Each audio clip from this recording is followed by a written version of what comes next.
Hello， 大家好，欢迎来到巴恰的频道。这部影片是柬埔寨自由行最后一集啦。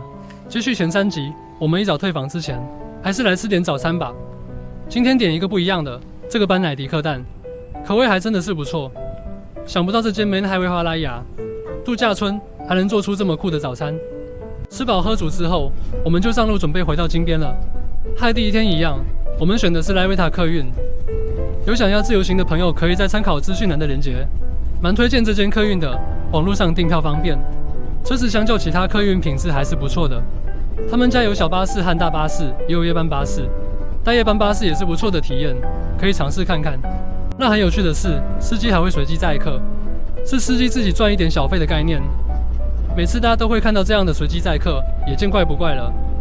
好的，那我们的第一站来到金边王宫逛逛，最后一天主要的行程就都在这一小区了。从金边王宫、Naga World 河边公园到最后的游船。哦，对了，还有金边市区常见的 Sky Bar， 看看市区的景色。接着我们直接到王宫去吧 ，Let's go！ 沿住金边王宫广场往前走，能找到一个小门，进去之后的就是王宫的范围内了。那这边要注意的是，开放时间有限制。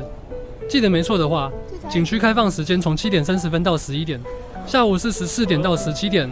王宫关闭前1小时停止入场。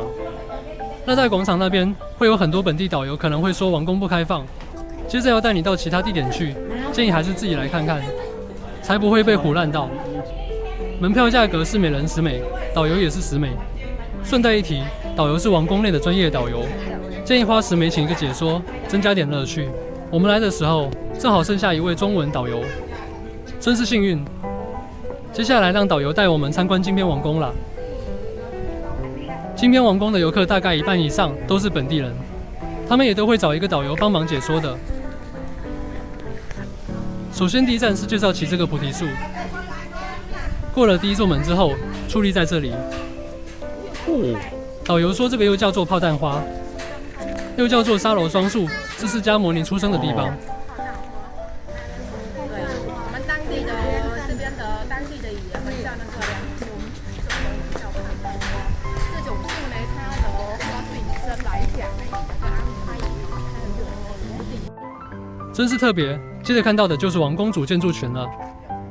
金边王宫比起泰国的曼谷王宫小了一些，但是看起来也是蛮气派的。第一个参观的建筑是王宫大厅，就是我们暂住的这个地方，但是内部不能拍摄，所以拍外面几个建筑看看。很多鸟。前方这个就是广场前看到的建筑，晚上非常华丽。接着第二个建筑是一个展示厅，里面放很多饰品和衣服，都是一些邻国进贡的东西。这些是皇室常见的服饰，每一件都是金光闪闪的，非常亮丽。那这个就是国王和王后的礼服，基本上都是镀金的一些服饰。登机时候穿的，导游讲解时还以为是出国登机。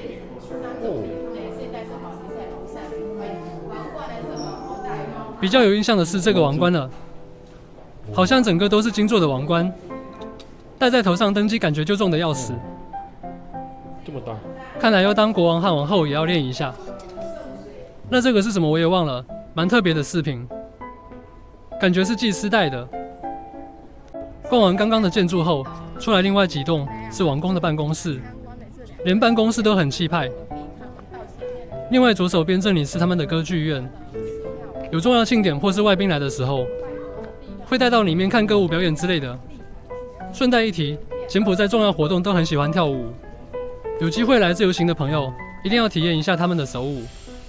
接下来我们到另外一个区域去参观银阁寺。银阁寺也是个蛮有特色的景点，就在王宫建筑群里面。这位小姐姐在练习走台步，让她带我们进去参观一下。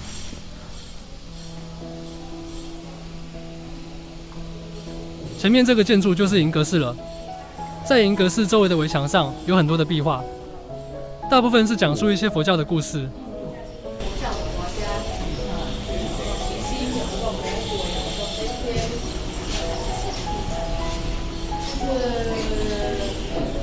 高塔的白色呢，是历代国王的骨灰，是他们里面，所以7代的国王只有4个国王的骨灰叠放在皇宫里面，是他这4位国王他对国家的伟大，然后这样子对皇宫里面以前是这4位国王是对有很大的规划。原来这些尖塔都是放历代国王的骨灰。之前有一集参观柬埔寨寺庙的影片有提过，大部分人家会把已故亲人的骨灰放在家里或是附近的寺庙，通常就是盖一个尖塔或是小塔放在家门前面。在王宫这里面也不例外，是柬埔寨这边的一个习俗吧。那接下来我们就到银阁寺里面参观咯。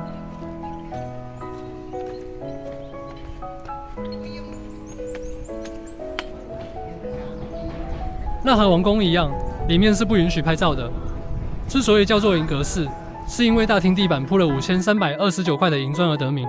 室内供奉最有名的珍宝为大金佛像及玉佛像，有兴趣的朋友可以来看看，讨个好运气。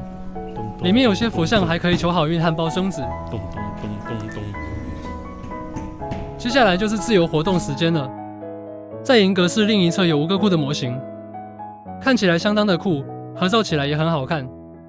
最后一小段呢，在银阁寺围墙外面，还有几个展览的房间，外头摆了一些佛像，里面也是介绍柬埔寨的传统文化。还没。这个地图是当时高棉帝国最强盛时候的版图，看起来几乎统治了整个中南半岛，还真的是厉害哦。进来之后的展览间可以看到金边的发展历史，还有一个仙女雕像，哎呦还挺像的。这边陈列了一些高棉传统建筑的模型，几乎都是高脚屋，感觉是藏淹水的关系。里面还有工作人员现场缝制高棉围巾，这应该是传统的梭织机台，一针一针慢慢打出来的布。出来之后，外面响起了这个配乐，搭配一个佛陀雕像坐在炮弹树下面，还真有那么一点感觉哦。那最后的展厅就是放一些近代国王的照片。现在的国王是诺罗敦·西哈莫尼。目前柬埔寨王国是有王室的，是君主立宪制的国家，国家内政由首相打理。现在的首相是洪森之子洪马内。因为柬埔寨近代历史比较复杂，在经历过红色高棉之后，柬埔寨王室才又恢复。有兴趣的朋友可以再上网查查看历史。好了，我们现在逛完金边王宫了。接下来就到王宫前广场去喂喂鸽子玩一下。那这里就是金边王宫广场了。来到这里会看到很多本地人提着一个小篮子，基本上都是卖玉米饲料的。如果记得没错的话，应该是5000捡的样子。趁现在没什么人，鸽子通通都在我们这边。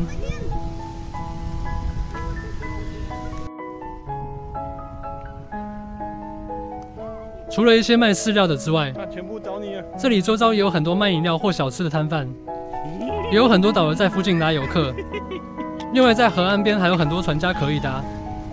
我们待会也会上船逛逛金边的湄公河，其实也蛮惬意的。金边王宫广场到河岸公园那边，每逢假日或节日时，几乎都是塞车塞得水泄不通，也是游客和当地人常来的地方，尤其是送水节和过年时。特别的热闹。你跑！哦，有喽！接着我们来到这间位在金边王宫附近的 Sky Bar。在金边里面有非常多建商喜欢自带 Sky Bar， 打开 Google 地图就能找到很多。通常都是晚上时上来喝调酒，看个夜景。那我们就上去看一看这间如何啦。通常这种顶楼的 Sky Bar 座位都不多，但都有个游泳池，游泳池也都不大，顶多就是让人在里面泡泡水。从这个角度看看整个环境，这间 Sky Bar 是Casa。很意外的是，进来之后还有第2层的位置可以坐。下雨的时候坐到楼上去，还是不影响吃饭的兴致。那转过身来，背后就是金边王宫啦。今天去玩的几个景点都是在金边王宫附近，如果想来柬埔寨自由行的朋友可以参考看看。在这里除了看到王宫外，更后面的是水镜华区和湄公河。看起来这个景是相当的不错。换这个角度看看，湄公河还真的是蛮大一条的。这周围还有几个当地的寺庙，看到有尖塔的地方就是了。再来用很短的时间看看这边的食物。食物的部分水准是还可以，也没有到特别惊艳，大概就是一般的简餐，有些意大利面、排餐、沙拉等等，还有调酒类的，大概每间也都差不多。毕竟来这里主要是看景。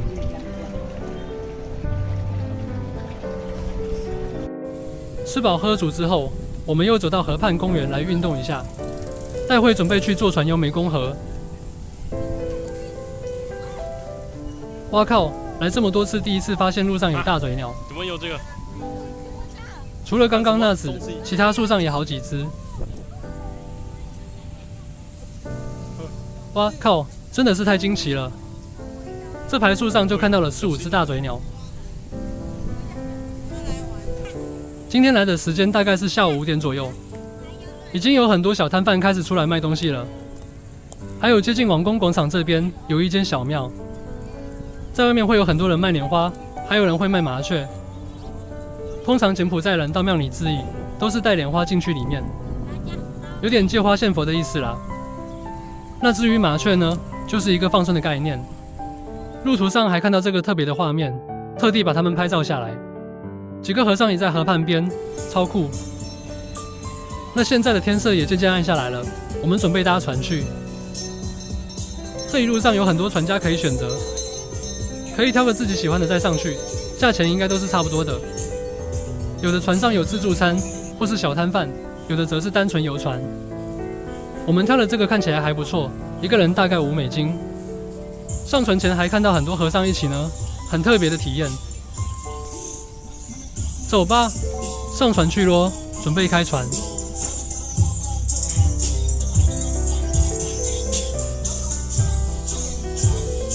这艘船的整体很有氛围，木造的船只还有许多灯饰。晚上在上面拍照可以拍得美美的照片一堆。那这艘船比较大一些，有上下2层都有座位。